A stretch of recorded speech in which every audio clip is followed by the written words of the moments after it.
Cruzeiro e Bahia disputando bastante o G6, mas é legal ver quando as equipes podem entrar em campo e colocar em prática aquilo que elas treinam. E vejam como esse empate é ruim para o Cruzeiro, né? Porque se tivesse conseguido manter o resultado de vitória parcial ali de 1-0, teria subido a 46 pontos, né? O Bahia ficaria com 43, né? Porque teria perdido o jogo, né? Então teria 3 pontos a menos. Não, teria 45, um ponto a menos, exatamente.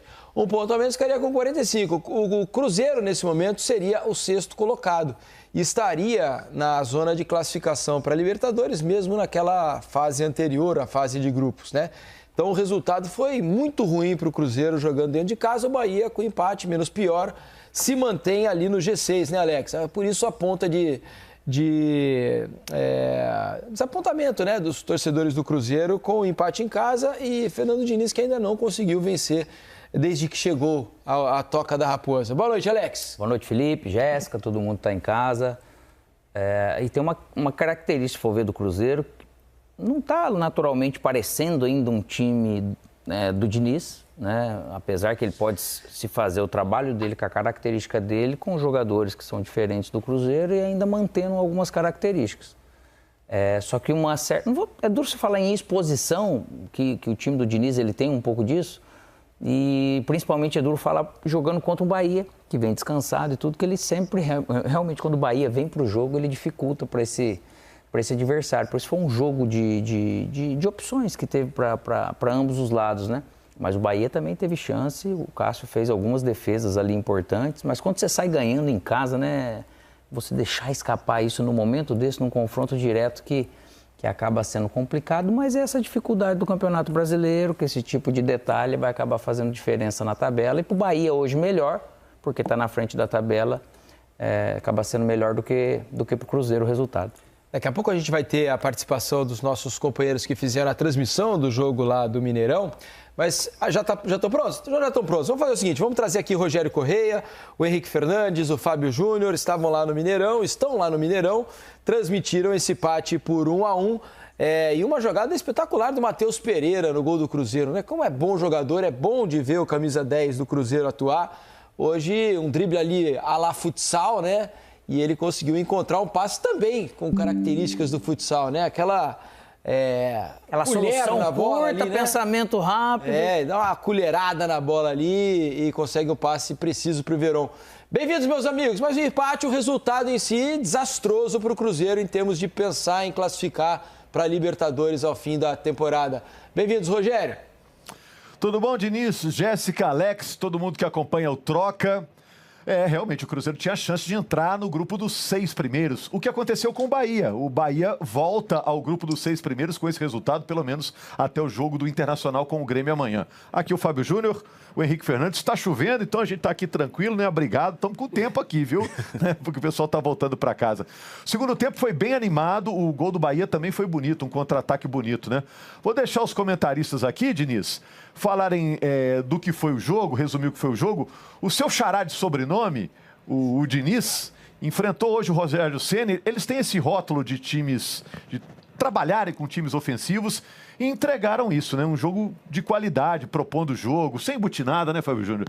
Sem ligação direta, tentaram propor o jogo, né, os dois. É isso, um abraço pro Felipe, pra Jéssica, pro Alex também, pros amigos de casa. Foi isso que aconteceu, Rogério. Realmente a gente teve um jogo bem aberto aqui no Mineirão, né, em termos de característica. Eu acho que o Bahia já vem com essa característica do trabalho do Rogério Ceni também, um time agressivo, um time que gosta de buscar o ataque, um time de muita posse de bola também, tanto que teve mais posse de bola, né, durante o jogo. O Cruzeiro também com a filosofia de trabalho do Diniz também, tentando implantar, né, lógico que é muito pouco tempo ainda, né, você ainda vê alguns encaixes ainda faltando nesse sentido, mas o Cruzeiro também buscando um ataque. No segundo tempo, principalmente, que o Matheus apareceu mais, mas no primeiro tempo foi um primeiro tempo onde as equipes tentaram, né, se impor desde o início, mas em alguns momentos conseguiram, né, quase finalizar algumas vezes no gol do adversário, não tanto, mas tudo dentro das suas principais características, né, Henrique? Para quem estava mais ligado no jogo do Botafogo, né, o jogo do líder,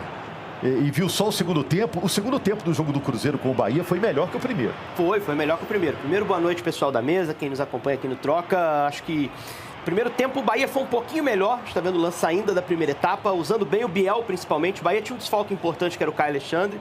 E o Ceni fez uma série de mudanças para tentar explorar algumas fragilidades do Cruzeiro. A linha defensiva alta, que ainda não está completamente entrosada, a principal delas. Usando muita bola em profundidade para o Biel, que foi o grande nome do primeiro tempo. Para o Everaldo também, que é um atacante que tem alguma mobilidade. Ele recuou o Jean Lucas para ser o primeiro homem de meio, fazendo o trabalho do Caio Alexandre, e botou o Tassiano de meia hoje. Então ele mudou, deixando um ataque mais rápido, que foi, para mim, o que o Bahia conseguiu apresentar de melhor no primeiro tempo. Na segunda etapa, eu acho que o Cruzeiro teve um acerto tático, que foi o Matheus Pereira conseguindo participar mais das jogadas na frente. E a partir do momento que você consegue deixar o Matheus Pereira ter contato com a bola mais vezes, mais perto da área, a tendência é que seu time consiga criar muito. O Bahia, ainda assim, também teve alguns momentos de perigo na segunda etapa. Essa bola do Everaldo, defesaça do Cássio, fez um jogo de sacrifício, né, Rogério? O Cássio tá sentindo dores na perna. Mostrou várias vezes isso. Várias vezes precisou parar o jogo ali para dar uma alongada, para ser atendido. Isso acabou quebrando até um pouquinho o ritmo do jogo. Mas o Cássio levou os 90 minutos e participou bem em alguns momentos. Essa bola do Everaldo, para mim, tempo de reação incrível, né? E aí o Cruzeiro vai chegar ao seu primeiro gol. Mas repare como o Matheus já tinha cada vez mais espaço para trabalhar essa bola numa posição avançada. Passe dele, a colherada dele, como o Diniz bem descreveu, excelente. O toque também do Verón, muito inteligente, né? Um toquezinho sutil, mas tirando do Marcos Felipe. O Rogério até fez uma ponderação aqui fora do ar, que eu concordo com ele, vendo o lance agora eu concordo mais ainda. Talvez o Marcos Felipe tenha pensado ali que houvesse um impedimento, ele saiu, demorou um pouquinho ali a sair para dividir a bola e deu ao Verón a chance de, com o toque sutil, fazer o gol.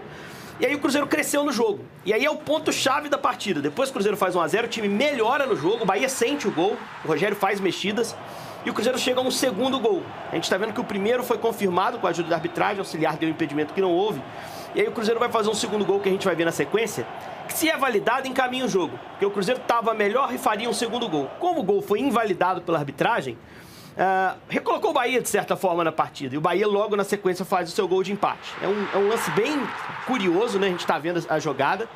O gol, quem está impedido não participou efetivamente, não tocou na bola, que é o Vidalba. Na visão da arbitragem, ele com a posição de impedimento interfere na ação do Gabriel Xavier, zagueiro do Bahia, impede que o Gabriel dispute com o João Marcelo. O João é que toca de cabeça para o Caio Jorge fazer o gol. E aí, inicialmente, o gol é validado, mas depois de uma checagem da arbitragem, o Flávio Rodrigues acaba fazendo a anulação do gol e interfere muito na sequência do jogo, né? É um lance polêmico, mas o PC na transmissão nos trouxe a informação de que foi bem anulado.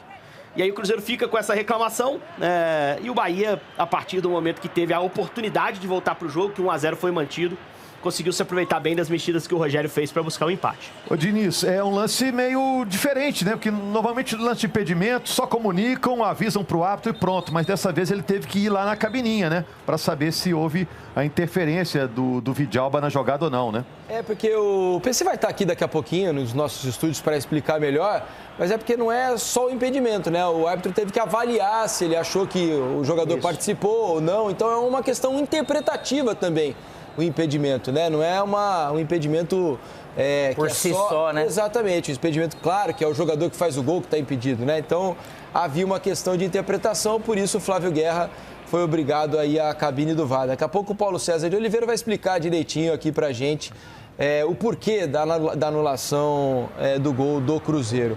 Agora, logo depois teve o gol do Luciano, né? Luciano Rodrigues, e aí a Vitória ficou se oferecendo para um lado, o final do jogo foi um tiroteio, outro, né? Foi excelente o final do jogo, né? Agora, uma coisa me chamou a atenção, Rogério. O banco do Bahia fez mais diferença que o do Cruzeiro, né? Faltava para o Cruzeiro opções de frente. Gol, principalmente. Opções de frente para tentar interferir no jogo. Eu acho que o Ademir entrou bem no jogo, o Lúcio fez o gol, né? E assim, as outras mexidas também tiveram efeito. O Ratão é que não entrou muito bem, mas quando ele faz a troca dos homens de frente, o Bahia me parece terminar o jogo um pouco mais forte para fazer o segundo gol. E o Cruzeiro, talvez a grande peça que tinha no banco para tentar interferir era o Matheus Vital, que é um jogador que não faz uma grande temporada. São muitos problemas de lesão que o Cruzeiro tem, é verdade. O Lautaro Dias hoje não pôde jogar, o Dineno não pode mais jogar na temporada, seria uma opção de centroavante de área. Mas acho que o Diniz hoje sentiu falta de homens de frente ali para tentar botar uma pressão final no jogo. Agora, amigos, que diferença, né? No ano passado as equipes brigaram por permanência. Esse ano investimento aumentou, né? A exigência do torcedor do Cruzeiro e do torcedor do Bahia é bem maior. Jogadores de nível de seleção hoje aqui em campo no Mineirão. Fato é que o Cruzeiro caiu de produção na temporada, né? Não é uma coisa recente, só com o Diniz. já vinha caindo antes com o Seabra, né? E o Cruzeiro está tendo mais dificuldades aí. A gente até imaginava que o Cruzeiro, talvez, com os reforços, né? A gente fala, o Cruzeiro está ali na parte de cima da tabela, com a qualificação que era prevista para a janela do meio do ano. A gente começou a imaginar, onde pode chegar esse Cruzeiro? Será que tem força para brigar pelo título do Campeonato Brasileiro?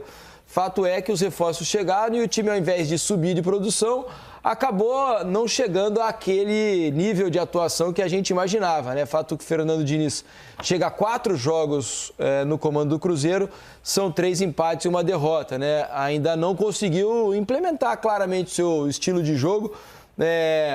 O Cruzeiro ainda está meio com um pé lá e um cá, né? Não sabe bem exatamente qual é a cara desse Cruzeiro daqui para frente, né?